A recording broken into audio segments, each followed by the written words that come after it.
یہ میری خوش قسمتی کہ میں حضور کا امت ہوں، ساری زندگی اس کا شکریہ ادا کرتا رہوں تو کہ شکر ادا نہیں۔ ہم حضور کی امتی، نبی انتظار کرتے رہے، نبی منتظر رہے۔ حضرت خلیل اللہ کی بارگاہ میں پکار رہے ہیں، ربنا وابعث فیہم رسولا، مالک رسول بھیج دے۔ وہ کہتا ہے لیسا بفظ ولا بغلظ، وہ ترشرو نہیں ہوگا، سخت مزاج نہیں ہوگا، ماتھے پہ شکنیں لانے والا نہیں ہوگا، وہ پیار بانٹنے والا ہوگا، بس وہ آیا چاہ رہا ہے۔ حضرت عیسیٰ نے تو نام بھی بتا دیا، مبشرا برسول یاتی من بعد اسمہ احمد، لوگوں میں جا رہا ہوں، چلو نام بھی بتا دیتا ہوں، میرے بعد جو آنے والا اس کا نام احمد ہوگا۔ نبی انتظار کرتے رہے، 12 نبیوں نے انتظار کیا حضور کی امت میں ہونے کے لیے، تمنا کی۔ نستورہ راہب انتظار کرتا رہا، بحیرہ راہب انتظار کرتا رہا۔ شب ہجر کی سختیاں کوئی اس سے جا کے پوچھے، تیری راہ تکتے تکتے جسے صبح ہو گئی۔ زندگیاں گزار دی انہوں نے۔ سلمان فارسی کی کہانی سن لو، مجوسی کے بیٹے تھے، حق کی طلب میں نکلے، باپ نے گھر سے نکال دیا، ایک پادری کے پاس جا کے رکے، زندگی بھر اس کی نوکری کی۔ جب اس کا آخری وقت آیا، اس نے کہا میری تدفین کے بعد غموریہ چلے جانا، وہاں کا پادری خدا رسیدہ ہے، تجھے اس سے کچھ مل جائے گا۔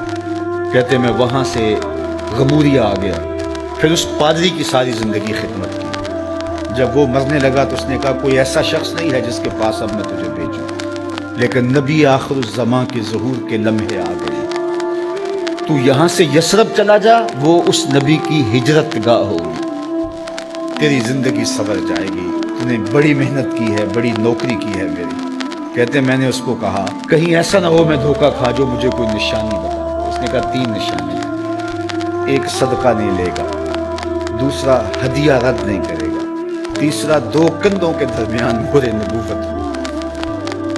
کہتے ہیں میں نے اس کی تدفین کی، یثرب کی جانب جاتے ہوئے ایک قافلے میں شامل ہو گیا۔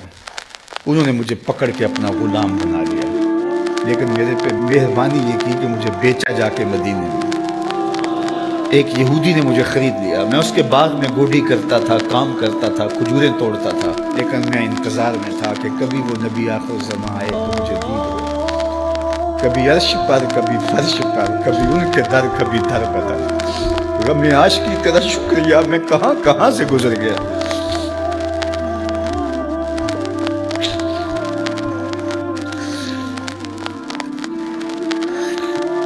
کہتے ہیں ایک دن میں اپنے باغ میں کھجوریں توڑ رہا تھا کہ ہواؤں میں مستی پیدا ہو گئی، اور ہر سمت سے طلع البدر علینا کی صدائیں گونجنے لگی۔ میں سمجھ گیا کہ وہ لمحے آ گئے، میں نے چھلانگ لگا دی اور دوڑ پڑا۔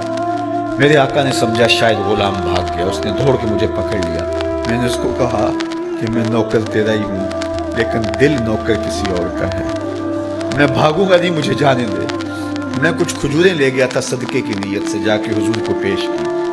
آقا کریم نے فرمایا ہم نبی صدقہ نہیں لیتے۔ کہتے ہیں نشانی ایک پوری ہو گئی، کہتے ہیں کہ میں کچھ دنوں کے بعد اور کھجوریں لے گیا، اور میری نیت ہدیہ کی تھی، میں نے پیش کی، حضور نے قبول فرمایا۔ لیکن میں بھی کہتا تھا تیسری نشانی بھی پوری ہو لے تو پھر مانوں گا، اور وہ کیا تھی؟ 2 کندھوں کے درمیان مہر نبوت۔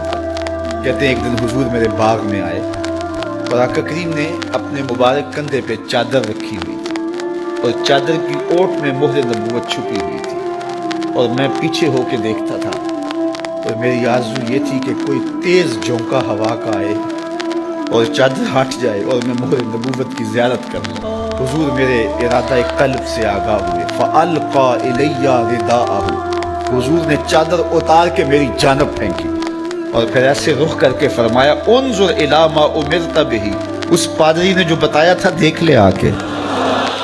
تو کہا میں نے دیکھا کہ حضور کے کندھوں کے درمیان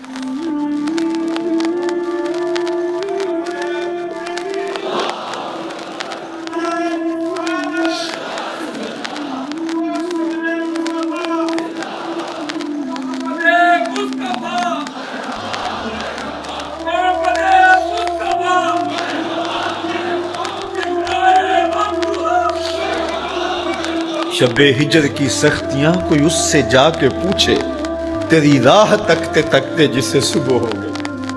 ہم نے تو کوئی انتظار نہیں کیا نا، ہم نے تو کوئی دکھ نہیں سہا، ہم سوئے تھے مقدر جاگ اٹھے. ہمارے والد مسجد سے مولوی صاحب کو بلا لائے. انہوں نے کان میں آ کے کہا مبارک ہو تو حضور کا نوکر بن کے آ رہا. میرے والد گرامی ایک شعر جھوم کے پڑھا کرتے تھے, محمد جانے جانا ہے پیغمبر ہو تو ایسا ہو, رسولوں کی بشارت سے مبشر ہو تو ایسا ہو, امر توقیر کا سب کو موکر ہو تو ایسا ہو, کیا ہم کو غلام ان کا مقدر ہو تو ایسا ہو.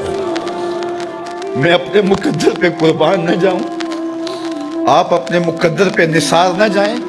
ہمیں وہ نبی ملا جو نبیوں کا نبی. بنو سعد کے مقدر بھی جاگ اٹھے. اللہ اکبر, کیا وہ خوش نصیب وادیاں تھی, کیا وہ خوش بخت پہاڑ تھے بنو سعد کے جہاں حضور نے زندگی کے ابتدائی سال گزارے. اللہ اکبر. حضرت حلیمہ سعدیہ کہتی ہیں جب میں حضور کو گھر لے گئی تو میرے گھر میں روشنیاں آ گئیں. باقاعدہ عورتوں نے کہا حلیمہ تو اتنی امیر ہو گئی ہے رات کو بھی دیا نہیں بجھاتی. بڑے امیر کبیر گھرانوں میں بھی رات کو لوگ دیا بجھا دیا کرتے ہیں, لیکن تو اتنی ہی امیر ہو گئی ہے کہ رات کو بھی تیرے گھر کا دیا نہیں بجھتا. تو حلیمہ سعدیہ نے کہا آؤ میں تمہیں بتاؤں میرے گھر میں دیا کون سا روشن. باقاعدہ ہم جولیوں کو بلایا, پالنے میں حضور تھے, اشارہ کر کے کہا ما کننا نحتاج الی السراج من یوم اخذناہ, جب سے یہ پیارا گھر آیا ہے میں نے سارے دیے توڑ دیے. دیے کی ضرورت نہ مشعل کی حاجت, عجب روشنی تو نے پائی حلیمہ, بڑی تو نے توقیر پائی حلیمہ, بنی تو محمد کی دائی حلیمہ. کہا ما کننا نحتاج الی السراج من یوم اخذناہ, جب سے یہ پیارا گھر میں آیا ہے میں نے سارے دیے توڑ دیے. جہاں روشنی چاہیے ہوتی ہے حضور کو اٹھا کے اس کمرے میں لے جاتے, وہاں انوار پھیل جاتے ہیں, روشنیاں پھیل جاتی ہیں. کیسے اجالے پھیلے, کیسی روشنیاں پھیلے. حلیمہ دا چھپر کھجوری دے تھلے, حوراں وچھالے نوری مسلے, فرش تو عرش تک پہ گئی دہائی, حلیمہ نے لٹ لئی خدا دی خدائی. اللہ اکبر. وہ سارا دن تو صحراؤں میں گھوم لیتی تھی, اسے جب بھوک لگتی تھی لبوں کو چوم لیتی تھی. بخت جاگے حلیمہ سعدیہ کے, حضور ان کے گھر آئے. اللہ اکبر. جدھر سے گزرتے گئے نور پھیلتا گیا, انوار پھیلتے گئے. حضرت سیدہ طیبہ طاہرہ حضرت عائشہ سلام اللہ علیہا فرماتی ہیں کہ میں کچھ سی رہی تھی کہ میرے ہاتھ سے سوئی گر گئی. اب حضور کے گھر میں دیے میں جلانے کے لیے تیل بھی نہیں تھا. میں پریشان تھی, سوئی گر گئی. اتنے میں حضور تشریف لائے. حضور مسکرائے, کہتی ہے میں نے گمی ہوئی سوئی تلاش کر لی. اللہ اکبر. تو یہ روشنی تھی, یہ انوار تھے. اللہ اکبر. اذا ضحک یتلالع فی الجدر, جب حضور مسکراتے تھے سامنے والی دیواروں پہ عکس پڑتا تھا. اللہ اکبر. جب مسکراتے تھے نور پھیل جاتا تھا. اذا تکلم رؤیا کالنور یخرج من بین ثنایاہ, حضور کے سامنے والے دانتوں میں ہلکا سا فاصلہ تھا, اور جب آقا کریم گفتگو کرتے تھے وہاں سے نور کی کرنیں چھن چھن کے نکلتی تھیں, انوار پھیل جاتے تھے. ایسا نوری ماحول, ایسا نورانی چہرہ. حضرت ابو ہریرہ بولے کل قمر لیلۃ البدر لم ارى قبلہ ولا بعدہ مثلہ. کیا پوچھتے ہو, 14ویں رات کا چمکتا ہوا چاند تھے میرے حضور. پھر کہا نہیں نہیں نہیں, حضور جیسا نہ پہلے دیکھا نہ بعد میں دیکھا. حضرت حسان بن ثابت پاس کھڑے تھے. کہا دیکھتے کیسے, کسی ماں نے جنم دیا ہوتا تو دیکھتے. خدا نے وہ سچا ہی پن چھڑیا جدے وچ محمد نو ٹالیا سی. حسینہ جمیلہ دا منہ موڑ دیتا, محمد بنا کے قلم توڑ دیتا. مثل او در عالم امکان متصور نیست. حضرت شیخ مجدد کہتے ہیں حضور کی مثل بزم عالم میں ممکن ہی نہیں ہے, ہو ہی نہیں سکتا. اور اقبال کا لہجہ بھی دیکھیے, رخ مصطفیٰ ہے وہ آئینہ کہ اب اس سا دوسرا آئینہ, نہ کسی کی بزم خیال میں نہ دکان آئینہ ساز میں. تو وہ پیکر تراشا, وہ پیکر تراشا, مکھ چند بدرشا شانی ہے, متھے چمک دی لاٹ نورانی ہے, کالی زلف تیک مستانی, مخمور رکھی ہن مد بھری. کیسا جمال دیا, کیسا حسن دیا. اچھا بریلی کے امام سے بھی پوچھ لیجئے.